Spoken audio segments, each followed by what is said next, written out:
अस्सलाम वालेकुम। Last video में निटिंग मशीन के हमने कुछ एलिमेंट्स देखे थे। वीडियो में वॉइस ओवर का कुछ प्रॉब्लम था, तो मैं ये दोबारा ज़रा सा आपको दिखा रहा हूँ।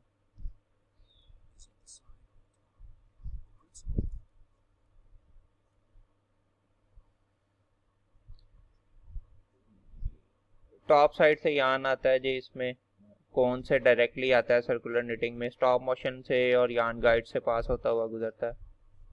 और यहाँ पे ये नीडल फीडर के ज़रिए नीडल को यान प्रोवाइड किया जाता है। अब ये सर्कुलरली मोटर के ज़रिए रोटेट करती है और उसके बाद जो कोर्सेज होती हैं, ठीक है, लूप्स फॉर्म में वो बनती हैं और कंटिन्यूसली फैब्रिक बनता रहता है। ये सर्कुलरली मूव कर रही है, जैसे जैसे ये रोटेट करेगी फैब्रिक बनता जाएगा। पूरे सिलेंडर में इस पोर्शन को सिलेंडर कहते हैं। सिलेंडर के अंदर नीडल्स लगी होती हैं, ठीक है, और ये फैब्रिक टेकअप रोलर है, ये स्प्रेडर है, ट्यूबुलर फॉर्म में फैब्रिक बन रहा है।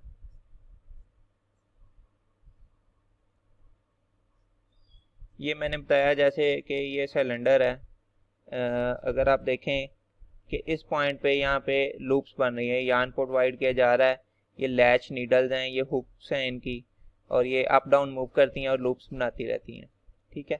ये नीडल्स किस जगह पे लगी होती हैं? ये सिलेंडर के अंदर कैम्प्स में लगी होती हैं, ठीक है। और सिलेंडर क्या है अभी वो देखते हैं। ये सिलेंडर है, सिलेंडर के अंदर ग्रूव्स होती हैं जिनको स्लॉट्स या ट्रिक्स कहते हैं। ये ग्रूव्स हैं, ये बड़ी प्रिसाइज्ड होती हैं, इनके अंदर नीडल अप और डाउन मूव करती है। अच्छा, अब एक लीनियर इंच के अंदर जितनी ग्रूव्स होंगी उतनी ही गेज की वो निटिंग मशीन कहलाएगी। मसलन ये 8 ग्रूव्स हैं एक लीनियर इंच के अंदर, तो इसे 8 गेज मशीन कहेंगे, ठीक है। अगर ये 16 होंगी 1 इंच के अंदर, तो ये 16 गेज मशीन कहेंगे। तो निटिंग मशीन्स को गेज के लिहाज से भी पुकारा जाता है। अब ये हर एक स्लॉट में एक नीडल होती है जो अप और डाउन मूव करती है। ये अप और डाउन कैसे मूव करती है? कैम्स के ज़रिए। कैम्स हमने देखी, उनकी शेप किस तरह की होती है। अगर तो कैम के अंदर वी टाइप शेप हो तो वो उसको अप और डाउन मूव करवाएगी। अगर शेप उसकी स्ट्रेट हो तो वो नीडल को मूव ही नहीं करवाएगी, वहाँ पे मिस या फ्लॉट स्टिच आएगी हमारी। ये लैच है, रिवेट और हुक। ये सेल्फ एक्टिंग नीडल है, ये ऑटोमेटिकली यान के जरिए ही ओपन होती है, यान के जरिए ही क्लोज होती है।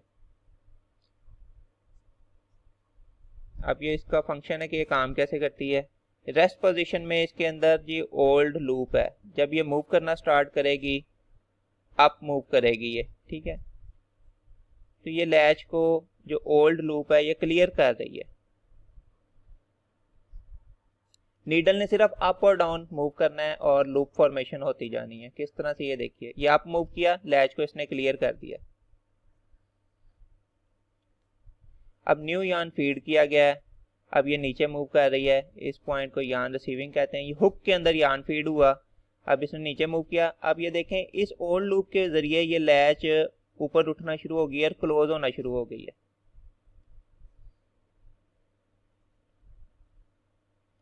अब क्या होगा जी? ओल्ड, ये न्यू लूप है, ये ओल्ड लूप है। न्यू लूप ओल्ड लूप के अंदर से पास कर जाएगी जब ये नीडल नीचे मूव करेगी। इसे कास्ट ऑफ कहते हैं। स्टिच फॉर्मेशन हो गई, एक लूप के अंदर से दूसरी लूप पास कर गई। यही प्रोसेस कंटिन्यूसली होता रहता है और लूप फॉर्मेशन होती है। अब नीडल अप और डाउन कैसे मूव करती है? ये कैम है, कैम के अंदर ट्रैक दिया होता है जिसके जरिए नीडल अप और डाउन मूव करती है। जो नीडल का बट पोर्शन है वो इसके अंदर मूव करता है। ये देखिए,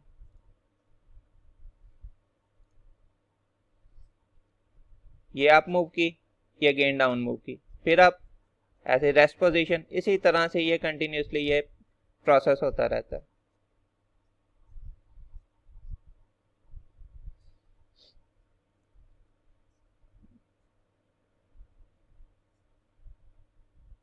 ये रनिंग पोजीशन है, यहाँ पे स्ट्रेट आएगी, उसके बाद क्लियरिंग कैम पे जब आएगी तब ये ऊपर को मूव करेगी, देन अगेन डाउन और फिर इसी तरह फिर थोड़ा सा ऊपर और रेस्ट पोजीशन।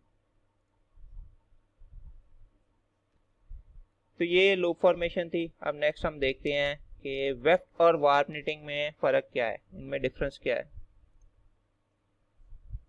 वेफ्ट निटिंग दो तरह की होती है, एक सर्कुलर और एक फ्लैट बेड।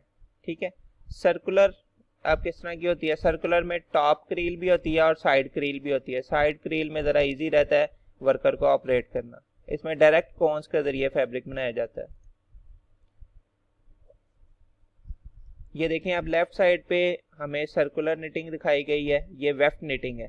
ठीक है, राइट साइड पे हमें वार्प निटिंग दिखाई गई है। इसमें वार्प निटिंग में क्या होता है, छोटे छोटे बीम होते हैं हमारे पास। ठीक है, इसमें कॉन्स होंगी, इसमें बीम्स होंगे। ये वेफ्ट निटिंग और ये वार्प निटिंग।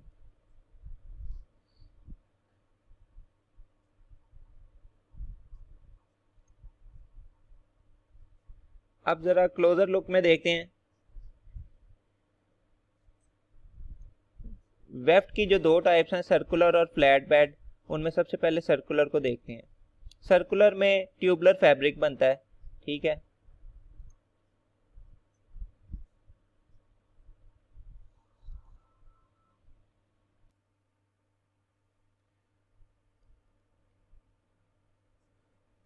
अच्छा, इसकी सेकंड टाइप जो है वेफ्ट निटिंग की, ये फ्लैट बेड निटिंग है।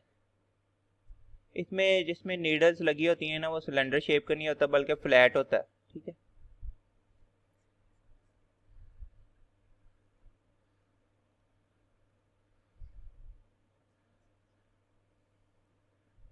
अच्छा, अब लूप्स बनती किस तरह से हैं, ये कौन है उसके ज़रिए ये एक पहले कोर्स बनेगी वेफ्ट निटिंग मशीन पे, फिर ये दूसरी कौन से दूसरी कोर्स बनेगी जो ओल्ड लूप के अंदर से न्यू लूप पास करेगी। ऐसे ही बारी बारी ये गुजरी जाएगी। तो इस तरह कंटिन्यूस प्रोसेस के ज़रिए फैब्रिक बन रहा होता है।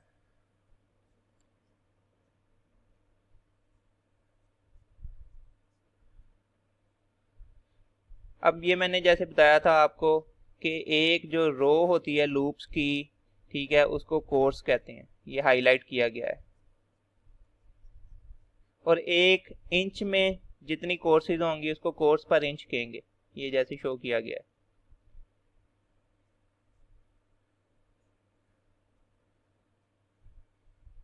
इसी तरह वर्टिकल जो लूप्स होती हैं उनको वेल्स कहा जाता है, ये हाईलाइट किया गया है। ये वर्टिकल जितनी लूप्स हैं इनको वेल्स कहा जाता है।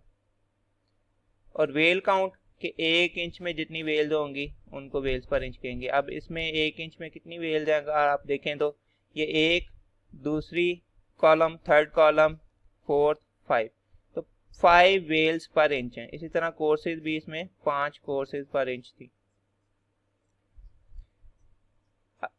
अब ये वार्प निटिंग है जिसमें मैंने बताया कि कॉन्स नहीं होती बल्कि वार्प बीम्स होते हैं छोटे, जिनके ऊपर यार्न को वाइंड किया गया होता है और इनके ऊपर से जो धागा आ रहा होता है उनसे हम लूप्स बना के फैब्रिक बना रहे होते हैं।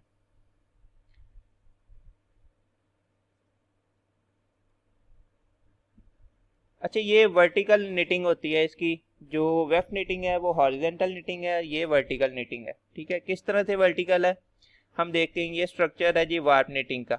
अगर आप देखें इनकी लूप्स भी ओपन लूप नहीं है, क्लोज है। ठीक है,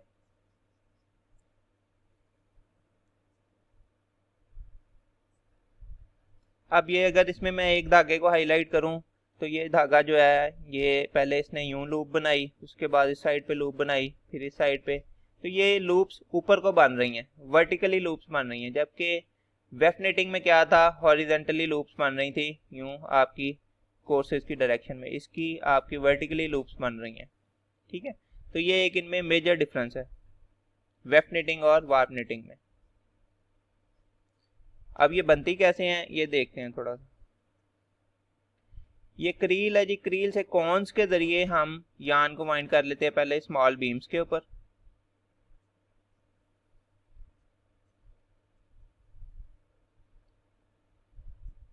उसके बाद ये जो बीम्स हैं उनमें से धागा आ रहा होता है और ये नीडल्स के जरिए हम जी इसकी वर्टिकल लूप बनाते हुए फैब्रिक बनाते हैं।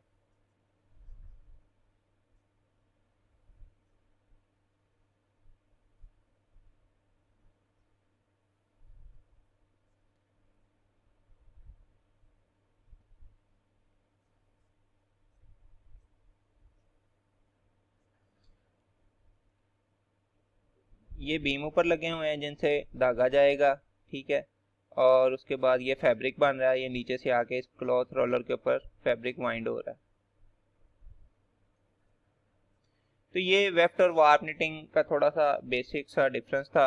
अगर आप मज़ीद नेट पे वीडियो भी इसकी देखें तो उसमें मज़ीद आप मुख्तलिफ तरह की वीडियोस देख के इनकी अंडरस्टैंडिंग ले सकते हैं। ठीक है जी, नेक्स्ट वीडियो में अभी हम देखेंगे स्लाइड्स में कि इनमें क्या डिफरेंसेस हैं। अभी तक के लिए अल्लाह हाफिज़।